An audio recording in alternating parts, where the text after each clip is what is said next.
Você já se perguntou por que as pessoas que são descendentes de africanos estão em várias partes do mundo hoje? Na América Latina, Estados Unidos, Caribe, nas ilhas do Oceano Índico, no Oriente Médio e até mesmo na Índia?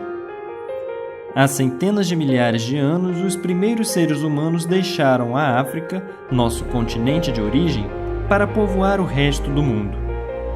A resposta para a nossa questão, porém, nos leva a um período não tão distante, doloroso e que ainda afeta a imagem que muita gente faz dos africanos e de seus descendentes. A escravidão é uma instituição universal. Em outras palavras, ela existiu de várias formas em muitas culturas e sociedades.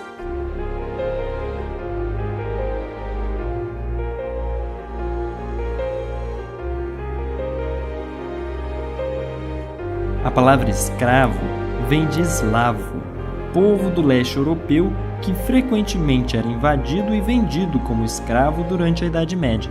Mas quando as pessoas falam da escravidão hoje em dia, a maioria pensa nos habitantes da África subsaariana e nos descendentes de escravos africanos das várias partes do mundo. Vamos voltar um pouco no tempo, para a época do comércio de escravos, especialmente para o período das grandes navegações. Vamos assistir a uma animação sobre a experiência e a lógica de personagens da época. Os personagens não são reais, mas são baseados em relatos de homens e mulheres que viveram no tempo em que os mercadores de escravos cruzavam os oceanos.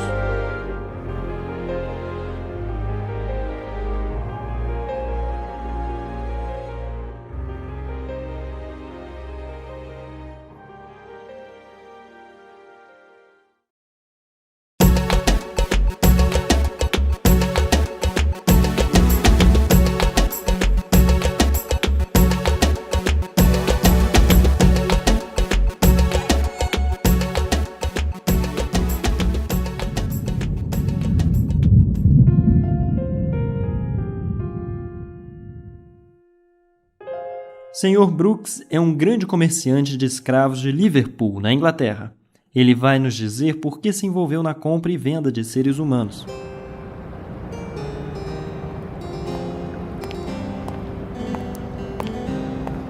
Graças aos esforços dos portugueses e espanhóis, a cana-de-açúcar se adaptou ao clima do Novo Mundo. Podemos agora ter grandes plantações de uma única cultura para produzir açúcar em larga escala.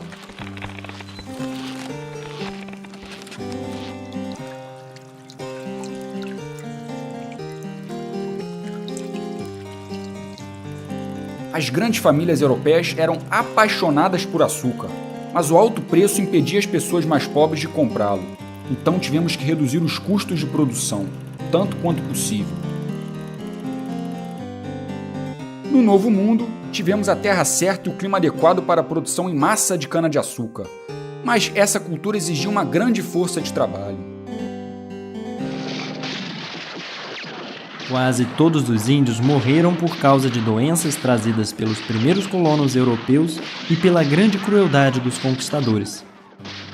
Os poucos sobreviventes eram, em teoria, protegidos pela igreja. Os colonos não poderiam, portanto, explorá-los da forma mais rentável para o seu comércio.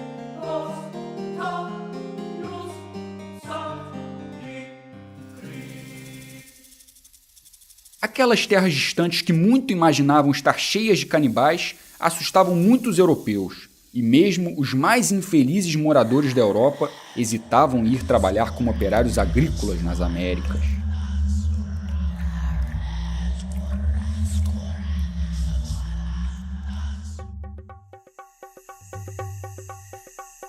Então, decidimos ir para o continente negro.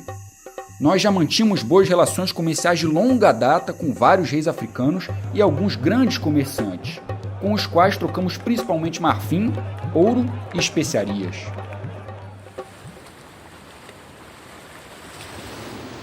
Aos poucos, com a permissão deles, nós construímos um punhado de fortes em pontos estratégicos ao longo de toda a costa atlântica para proteger os nossos comerciantes e mercadorias, e as tripulações dos nossos navios. Os fortes foram ainda mais úteis para o desenvolvimento do comércio de escravos.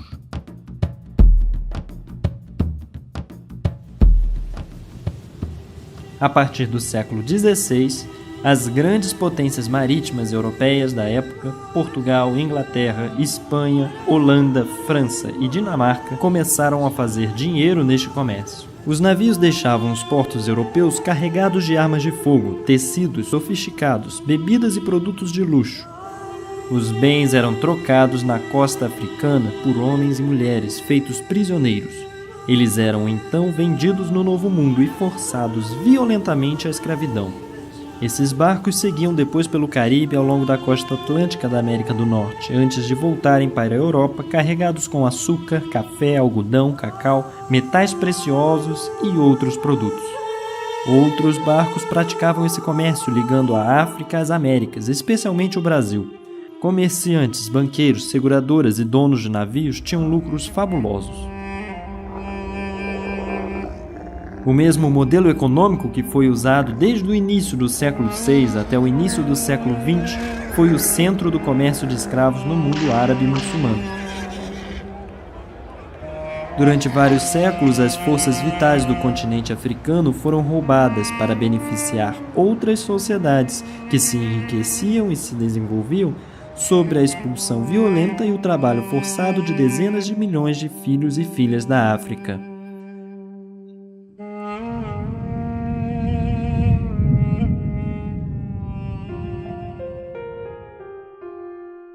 Mussa estava esperando impacientemente sua iniciação. Ele ia finalmente se tornar um homem, o grande caçador Bedik, aprendendo os segredos das florestas e animais. Mas Mussa nunca foi iniciado. Ninguém me contou nada, mas eu acho que alguma coisa estava acontecendo. Eu conversei sobre isso com Tumani, o meu melhor amigo.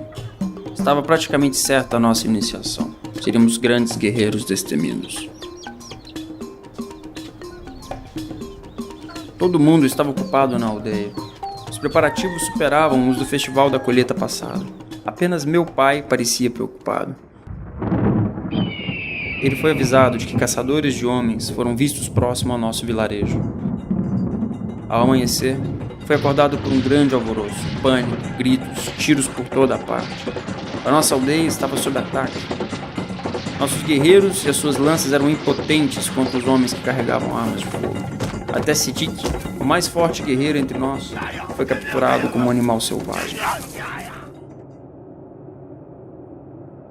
Eu estava preso ao Tonami, por um pedaço de pau colocado no pescoço. Nossas mãos e pés estavam amarrados juntos.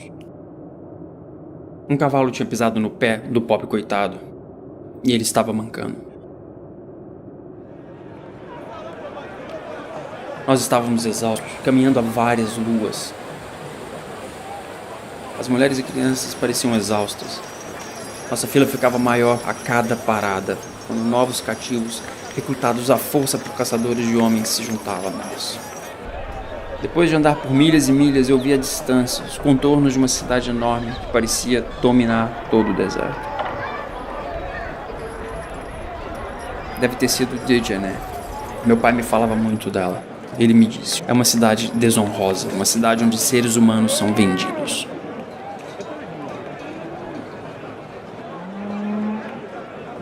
Dois homens vieram ao pátio onde estávamos sendo mantidos. Eles vieram para o cercado onde estávamos todos agrupados.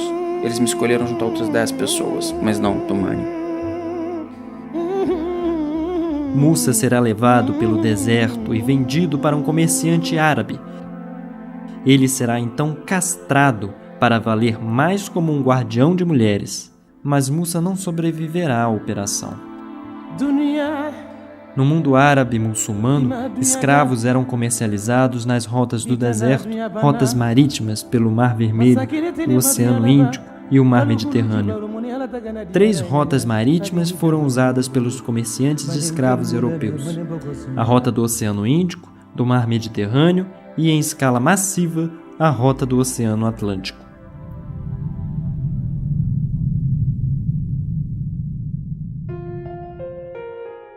Lala vem do reino do Congo.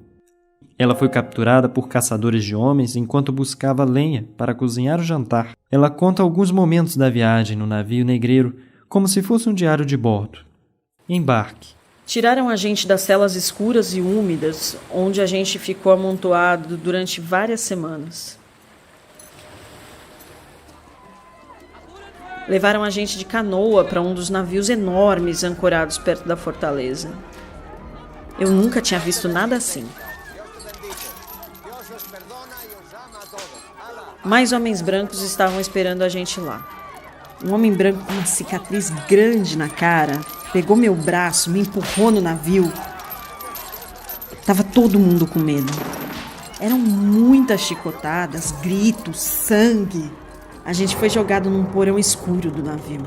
Homens de um lado, mulheres e crianças de outro. Primeiro dia da travessia. Tava um em cima do outro, tudo apertado. As correntes estavam bem presas no casco do navio e a gente quase não conseguia se mexer. Eu não conseguia respirar direito. Quando a gente enjoava com o balanço do navio, vomitava um no outro.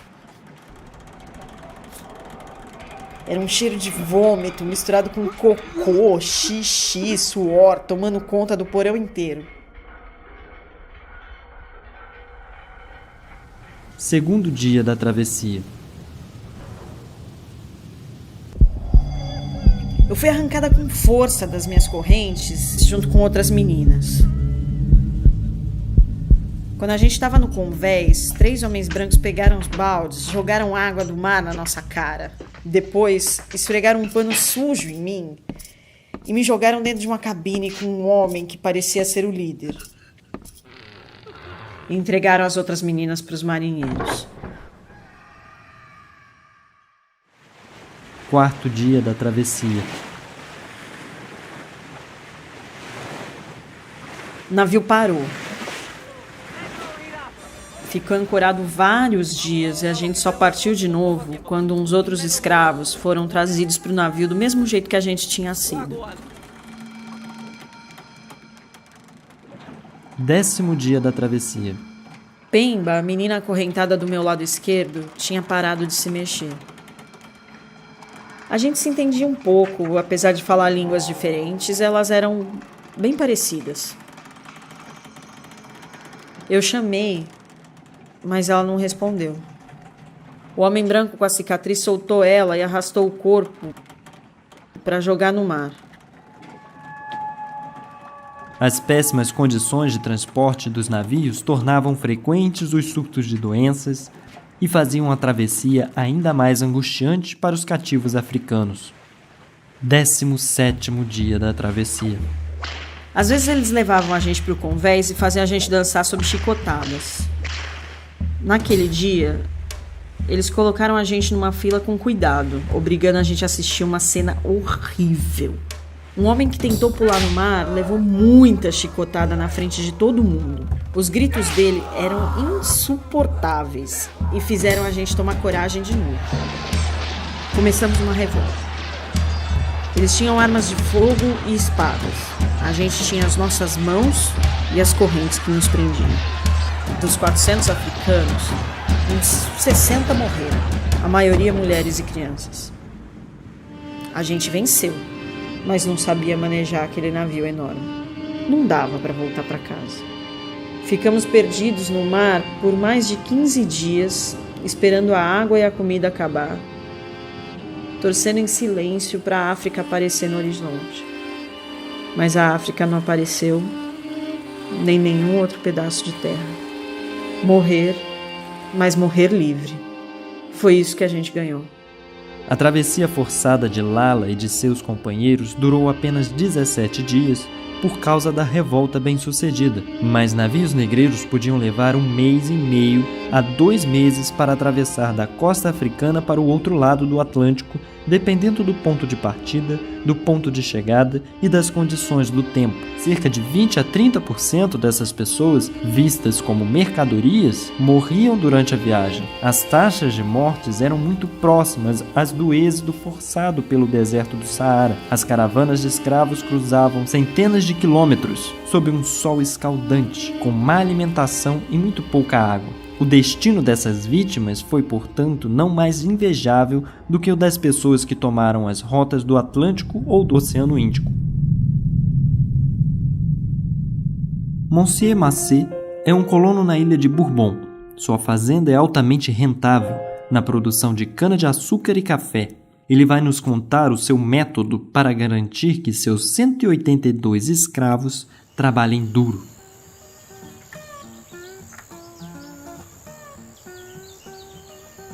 Podia ser café, cana-de-açúcar ou qualquer outro tipo de alimento. A fortuna de nossas colônias tinha como base uma fórmula simples: trabalho escravo.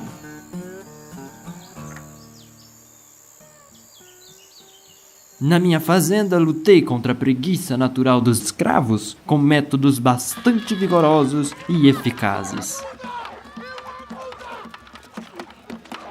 Para justificar a exploração de seres humanos, foi criado o conceito de hierarquia racial. A suposta inferioridade dos africanos será usada para dar uma boa razão para que fossem escravizados e para praticar terror físico e emocional diário, capaz de mantê-los sob domínio e combater movimentos de resistência.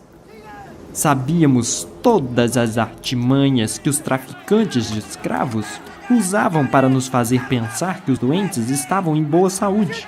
Nós enxergávamos e sentíamos a mercadoria boa e ruim, do jeito que realmente estava. Tentavam nos enganar, cobrindo de óleo os corpos, mas apertávamos braços e pernas para verificar o quanto os escravos eram vigorosos. Examinávamos os seus dentes para estimar sua idade e assim por diante. Depois de ser comprado, assim como um porco ou uma vaca, era queimado com a marca da fazenda. Nós os transformávamos em cristãos. Eles tinham que esquecer a savana, a vida que levavam antes como mulheres ou homens livres, a cultura, a língua e os costumes bárbaros. Algumas pessoas diziam que os negros não podiam sentir dor e que seus gritos, quando levavam umas chicotadas, eram apenas encenação. Eu mesmo não acreditava nisso, mas me parecia que esta raça, tão fisicamente robusta e ao mesmo tempo tão fraca mentalmente, devia estar sob nosso controle, como os animais.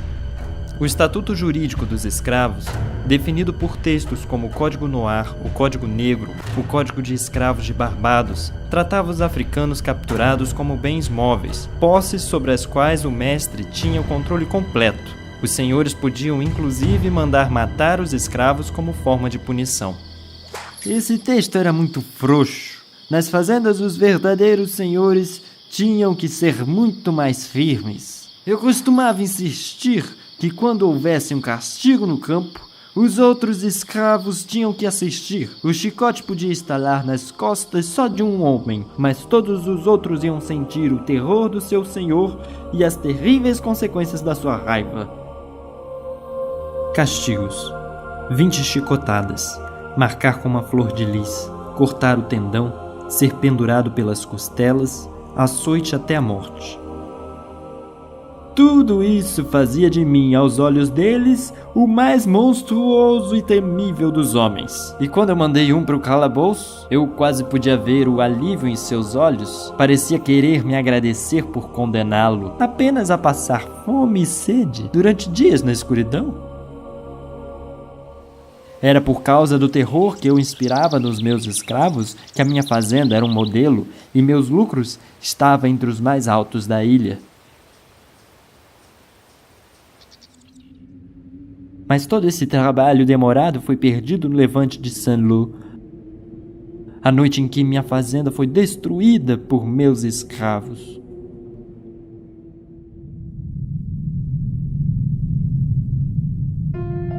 Juan nasceu na escravidão em Cuba. A mãe dele foi vendida. O pai, que havia tentado fugir muitas vezes, ele viu ser enforcado. Juan vai nos contar como sua longa jornada de trabalho diária era organizada.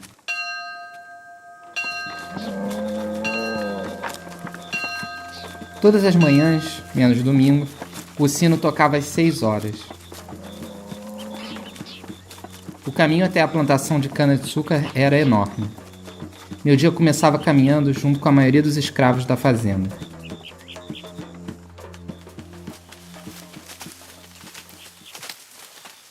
No campo, você tinha que se abaixar, puxar o caule da cana e cortar com 2 ou 3 golpes pesados de facão. Os adultos cortavam a cana com um golpe só. Depois de cortada, a gente arrancava as folhas da planta, sempre com facão. Isso é o que a gente fazia todo dia. Eu sentia o sol queimar a minha pele. Era um trabalho muito cansativo. Agora eu entendo por que meu pai sempre tentou fugir. Ele me disse que o senhor da fazenda forçava a gente a trabalhar como animais, mas que eu nunca podia esquecer quem eu era. Um ser humano e não uma besta dos campos nascida para a cana, o café, a banana ou o algodão. Às vezes, o feitor me mandava ir esvaziar vagões cheios de cana. Eu tinha que colocar tudo no triturador. Tem que ser muito forte para fazer a máquina trabalhar e tirar o caldo de cana até o final. Os homens continuavam chegando até a máquina com mais cana para moer. Depois recomeçava tudo de novo e de novo. Nem uma gota podia ser perdida.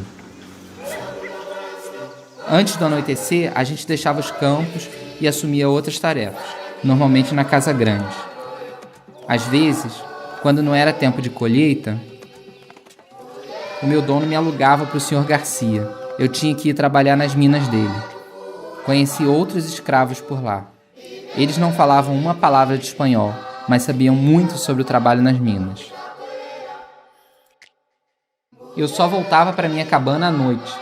Era engolir rápido uma pequena ração de milho peneirada e um pouco de bacon antes de cair na cama de palha.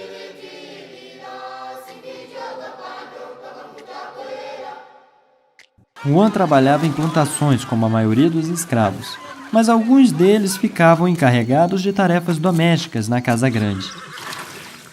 Às vezes eu ia com um calo para o rio ajudar a lavar os cavalos. Calo era o motorista do senhor. Ele sempre estava bem vestido. Ele me contou que quando levava o mestre na cidade, às vezes conhecia negros donos de pequenos negócios. Uns conseguiam ser até artesãos. Tinha alguns que eram livres. Mas era coisa rara, porque dificilmente um senhor deixava seu escravo comprar a liberdade.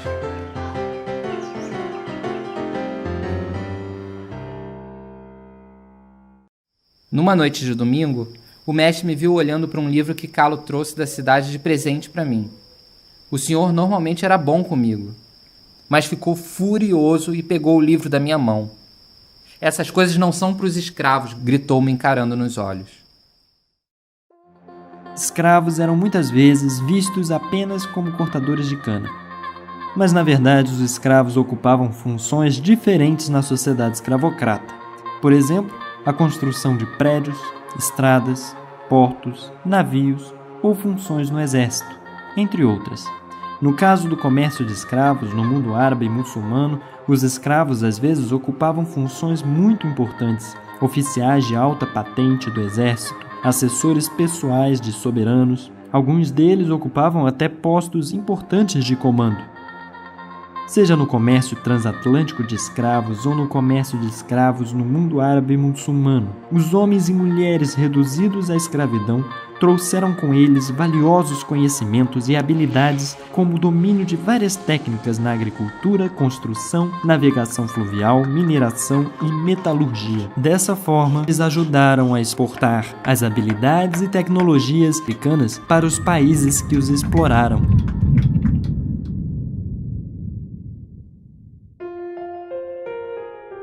Nani vem do Império Achante. Quando criança, ela foi capturada, vendida e enviada para as Índias Ocidentais Britânicas. Seu único pensamento desde que chegou tem sido fugir para as montanhas azuis, sinônimo de fuga e liberdade.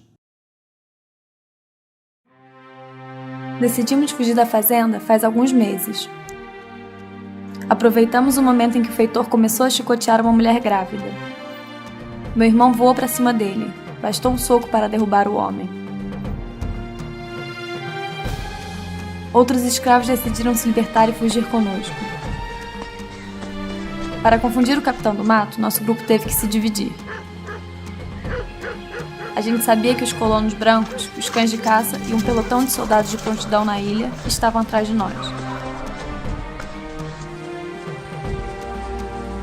Encontramos abrigo em um ponto estratégico nas montanhas, de onde dava para ver o inimigo avançando. Era fácil atacar primeiro. Nossa comunidade ficava mais organizada e bem estruturada. A gente vivia de nossos cultivos, da criação de animais, da caça e da coleta. Mas era difícil não lembrar de outros escravos nas plantações. Às vezes, meu grupo fornecia veneno para eles poderem se livrar dos senhores autoritários ou mesmo sádicos. Também invadíamos as fazendas sempre que dava, queimando as colheitas, os campos e roubando gado. Nessas horas, a gente libertava mais escravos. Eles passavam para o nosso lado. O exército inglês perdeu. Causamos tantas derrotas que a Inglaterra foi obrigada a assinar um tratado reconhecendo a nossa liberdade e a independência de nossas terras. Enfraquecidos pelas repetidas revoltas, pela campanha abolicionista e pela grande popularidade de alguns líderes como William Wilberforce na Inglaterra, Victor Schœlcher na França, Frederick Douglass e Harriet Tubman e Joaquim Nabuco no Brasil, os estados escravocratas foram obrigados, um a abolir a escravidão. Ironicamente, no despertar da abolição da escravidão, donos de escravos eram compensados pelas autoridades por suas perdas de propriedade, mas em nenhum caso os escravos, que foram as únicas vítimas desse sistema, receberam alguma compensação. São essas revoltas numerosas, repetidas, cada vez mais organizadas, que irão contribuir para a progressiva abolição da escravidão. A partir de 1791, da grande revolta de escravos em Santo Domingo até a abolição no Brasil em 1888. Enfim, livres, os escravos venceram depois de travar uma batalha diária por mais de 400 anos. Das aldeias africanas para os porões dos navios negreiros e plantações, esses homens e mulheres constantemente se revoltaram, protestando contra uma situação de vida desumana.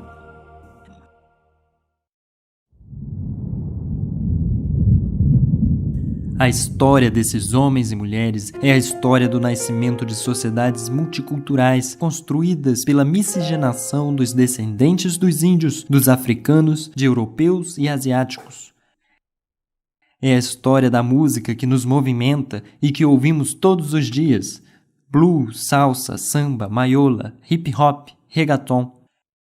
É a história do candomblé brasileiro, do sincretismo religioso, dos orixás, das formas de movimento corporal entre a dança e a luta, como a capoeira. É a essência do tango.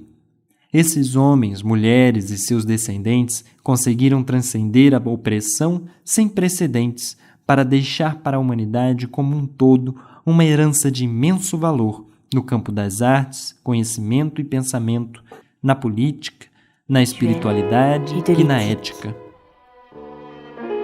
Écrire, c'est magique.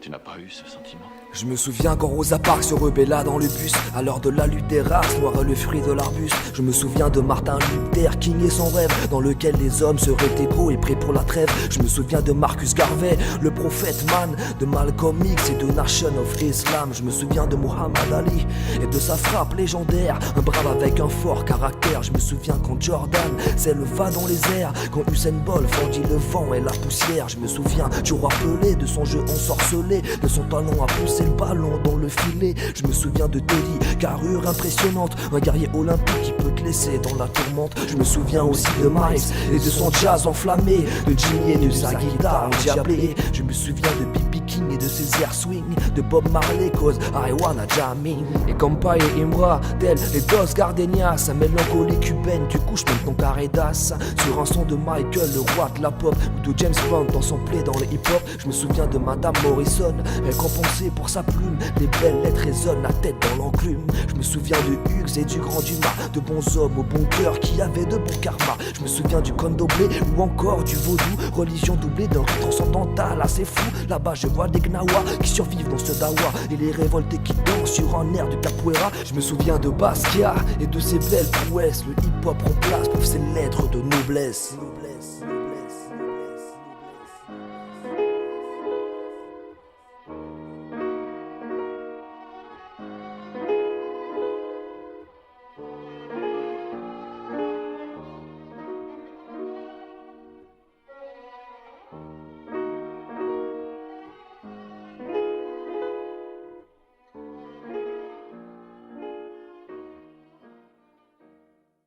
Esses escravos triunfaram depois de serem oprimidos por muito tempo.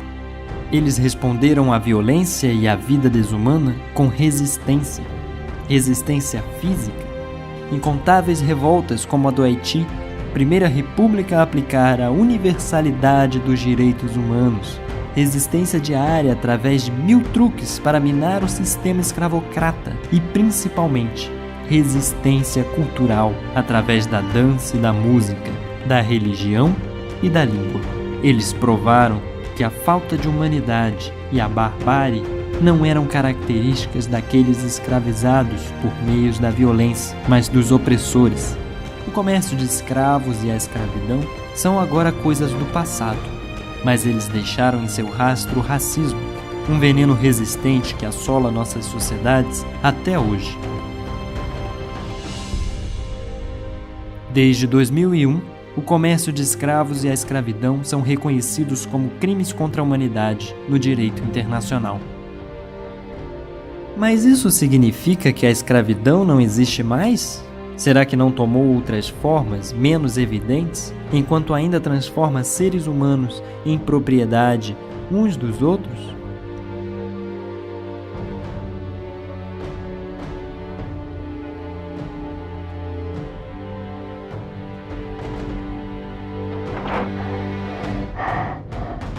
Ações para combater as novas formas de escravidão, o racismo e a discriminação racial não acabaram. São tomadas todos os dias em grandes organizações internacionais, como a Unesco, e até mesmo no pátio da escola. Uma coisa é certa, todos nós podemos fazer a nossa parte, e assim ajudar a fazer do mundo um lugar mais justo. It's enough, let me free. Please let me free. Oh, let me free. Oh, let me free. Oh, oh, please let me free. Oh, let me free. Oh, let me free. Oh, oh. Do you hear the bullet shot by the soldiers, running through the crowd and being in tears? Do you hear the mothers crying, their children lost, walking on a mine, howling gust, gust, howling gust, gust, gust, gust, gust. Let me free, it's enough. Please let me free. Oh, let me free. Oh, let me free. Ah, oh, please let me free. Oh, let me free. Oh, let me free. Ah, oh. Don't shoot me, brother. Oh, don't shoot me, brother. Don't shoot me, brother.